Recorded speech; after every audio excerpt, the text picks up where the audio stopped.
ఇక phone tapping కేసులో కీలక మలుపు చోటు చేసుకుంది. ఈ కేసులో నిందితుడిగా ఉన్న శ్రవణ్ రావు పోలీసుల విచారణకు హాజరయ్యారు. జూబ్లీ హిల్స్ పోలీస్ స్టేషన్లోని సిట్ కార్యాలయంలో విచారణకు అటెండ్ అయ్యాడు శ్రవణ్ రావు విచారణలో వెలుగులోకి కీలక విషయాలు వచ్చే అవకాశం ఉంది.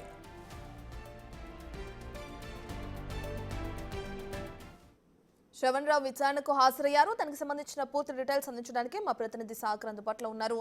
రెడ్ సాగర్, డీటెయిల్స్ ఎలా ఉన్నాయి?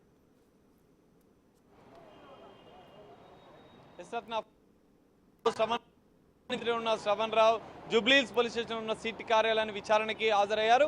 సుప్రీంకోర్టు ఆదేశాల మేరకు విచారణకు హాజరు. తన న్యాయవాదితో కలిసి కొన్ని డాక్యుమెంట్స్ తీసుకొని వచ్చి విచారణకు హాజరైనట్లుగా కూడా తెలుస్తుంది. మనం చూడొచ్చు, ఫోన్ ట్యాపింగ్ కేసులో కీలక పరిణామాలు శ్రవణ్ రావు విచారణలో బయటపడే అవకాశం ఉంది. ఈ కేసు ముందుకు సాగాలంటే, ఎందుకంటే కీలకమైన ఆధారాలు, కీలకమైన ఆదేశాలు, ఎవరి ఫోన్లు ట్యాప్ చేయాలన్న అంశాలు కూడా శ్రవణ్ రావు ఆదేశాల మేరకే ట్యాపింగ్ చేశానని చెప్పి ఈ కేసులో ఉన్న నిందితులు విచారణలో చెప్పిన నేపథ్యంలో శ్రవణ్ రావు విచారణ అనేది ఈ కేసులో కీలకంగా మారే అవకాశం ఉంది. ప్రధానంగా దాదాపు 15 నుంచి 20 ప్రశ్నలు పోలీసులు ఇప్పటికే సిట్ అధికారులు సిద్ధం చేసినట్లుగా కూడా తెలుస్తుంది. ఈ ఫోన్ ట్యాపింగ్ కేసులో అంటే ఫోన్ ట్యాపింగ్లను ఎవరి ఆదేశాల మేరకు మీరు పాల్పడ్డారు, దాంతోపాటుగా ఈ కేసులో మీ పాత్ర ఏ విధంగా ఉంది, ఇన్ని రోజులు విచారణకి హాజరు కాకపోవడానికి ప్రధాన కారణాలేంటి అన్న అంశాలను కూడా పోలీసులు అడిగే అవకాశం కూడా కనిపిస్తుంది.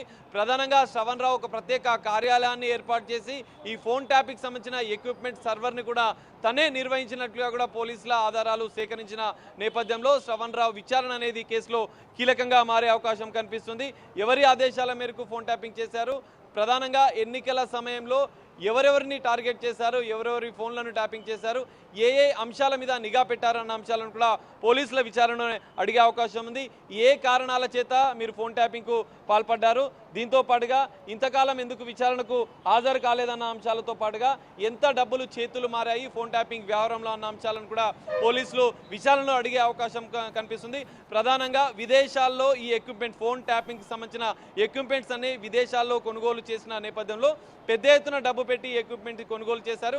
మరి ఆ డబ్బు ఎవరు సమకూర్చారు, ఎవరి ఆదేశాల మేరకు ఈ ఫోన్ ట్యాపింగ్కి సంబంధించినటువంటి ఎక్విప్మెంట్స్ కొనుగోలు చేశారు, ఈ కార్యాలయం అనేది ఎక్కడ ఏర్పాటు చేశారు, ఎవరి ఆదేశాల మేరకు కార్యాలయం ఏర్పాటు చేశారు, ఎన్ని సర్వర్లు ఏర్పాటు చేశారన్న అంశాలను కూడా పోలీసులు విచారణలో అడిగే అవకాశం కనిపిస్తుంది. విచారణ సందర్భంగా ఖచ్చితంగా ఎన్ని అంశాలు, ఏ అంశాల మీద పోలీసులు ప్రశ్నలు అడుగుతారన్న అంశాలను కూడా ఇప్పుడు న్యాయవాది సమక్షంలో విచారణ జరిగే అవకాశం కనిపిస్తుంది. ఖచ్చితంగా ఫోన్ ట్యాపింగ్ వ్యవహారంలో కీలక అంశాలు శ్రవణ్ రావు వద్ద ఉన్న నేపథ్యంలో ఈ విచారణ అనేది కీలకంగా మారే అవకాశం కనిపిస్తుంది. మరి ఎన్నికల సమయంలో నిధులకు సంబంధించిన ఇప్పటికే బిజినెస్ మ్యాన్స్ కూడా నిఘా పెట్టారు. ఈ ఎవరి ఆదేశాల మేరకు రాజకీయ నాయకులే కావచ్చు, బిజినెస్ మెన్సే కావచ్చు, ఇంకా ఎంతమందిని ఫోన్ ట్యాపింగ్ చేసే అన్న అంశాలు కూడా పోలీసుల విచారణలో బయటపడే అవకాశం కనిపిస్తుంది. ఇప్పటికే కొద్దిసేపటి క్రితమే లోపలికి వెళ్ళిన నేపథ్యంలో మరికొద్దిసేపట్లో విచారణ అనేది ప్రారంభం కాబోతుంది. దాదాపు 15 నుంచి 20 ప్రశ్నలు సిద్ధం చేసిన పోలీసులు విచారణ అనంతరం కూడా మరికొన్ని కీలక అంశాలు కూడా ఈ కేసులో బయటపడే అవకాశం కనిపిస్తుంది. ఇప్పటికే రెడ్ కార్నర్ నోటీస్, ఈ కేసులో A1గా ఉన్నటువంటి ప్రభాకర్ రావుకి రెడ్ కార్నర్ నోటీస్ జారీ చేసిన నేపథ్యంలో అతన్ని కూడా విచారించేందుకు సిద్ధమైన నేపథ్యంలో మరి శ్రవణ్ రావు విచారణ అనేది కేసులో కీలకంగా మారే అవకాశం ఉంది. మరి విచారణ అనంతరం కూడా ఎలాంటి పరిణామాలు ఉంటాయనేది మనం చూడాల్సిన పరిస్థితి కనిపిస్తుంది. రత్న, రైట్ సాగర్, ఎంతమంది అధికారులు శ్రవణ్ రావుని ప్రశ్నించే అవకాశం కనిపిస్తుంది ఇప్పుడు విచారణలో భాగంగా? సిట్ ఇన్ఛార్జ్గా ఉన్నటువంటి జూబ్లీహిల్స్ ఏసీపీతో పాటుగా మరికొంతమంది 2 ఇన్స్పెక్టర్ల ఆధ్వర్యంలో విచారణ జరిగే అవకాశం ఉన్నట్లుగా కూడా తెలుస్తుంది. అందులో భాగంగానే పోలీసులు ఇప్పటికే ప్రశ్నలను సిద్ధం చేశారు. ఫోన్ ట్యాపింగ్ వ్యవహారానికి సంబంధించిన ఈ కేసులో A6 6వ నిందితుగా ఉన్నటువంటి శ్రవణ్ రావు ఇప్పటికే ఆదేశాలు కూడా ఫోన్ ట్యాపింగ్ వ్యవహారంలో ఎవరెవరి ఫోన్లను ట్యాప్ చేయాలి, ఎవరెవరిని టార్గెట్ చేయాలి, ఎవరెవరిపైన నిఘా పెట్టాలన్న అంశాలను కూడా ఇటు A1గా ఉన్నటువంటి ప్రభాకర్ రావుతో పాటుగా A2గా ఉన్న ప్రణీత్ రావులకు ఆదేశాలు జారీ చేశాలన్న సమాచారం సేకరించిన పోలీసులు విచారణలో ఆయా అంశాల మీదనే ప్రశ్నలు అడిగే అవకాశం కూడా కనిపిస్తుంది. ఎందుకంటే ఇప్పటికే A1గా ఉన్నటువంటి ప్రభాకర్ రావు, A6గా ఉన్న శ్రవణ్ రావు ఇప్పటివరకు పోలీసులు విచారించలేదు. ఈ కేసు సంవత్సర కాలం గడుస్తున్నా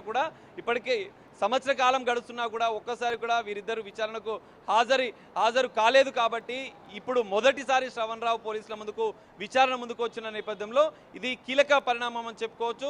మరి శ్రవణ్ రావు విచారణ దర్యాప్తు అనంతరం కూడా మరికొన్ని కీలక అంశాలు ఎవరి ఆదేశాల మేరకు చేశారు, ఎందుకంటే బీఆర్ఎస్కు లబ్ధి చేకూర్చాలన్న ఉద్దేశంతో ఫోన్ ట్యాపింగ్కి పాల్పడ్డారన్న ఆరోపణలు వస్తున్న నేపథ్యంలో ఈ కేసులో కీలక సూత్రధారులు ఎవరు అన్న అంశాల మీదనే పోలీసులు విచారణ కొనసాగే అవకాశం ఉంది.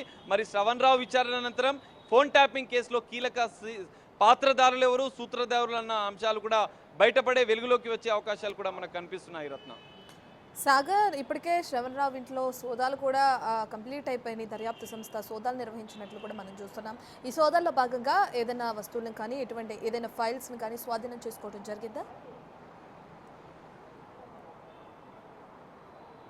ఎస్ రత్న, ఖచ్చితంగా మనం గతంలో ఫోన్ ట్యాపింగ్ కేసు విచారణ సందర్భంగా కూడా A2 నుంచి A5 వరకు ఉన్న 4 నిందితులను విచారించిన పోలీసులు కొన్ని కీలక డాక్యుమెంట్స్ కూడా స్వాధీనం చేసుకున్నారు.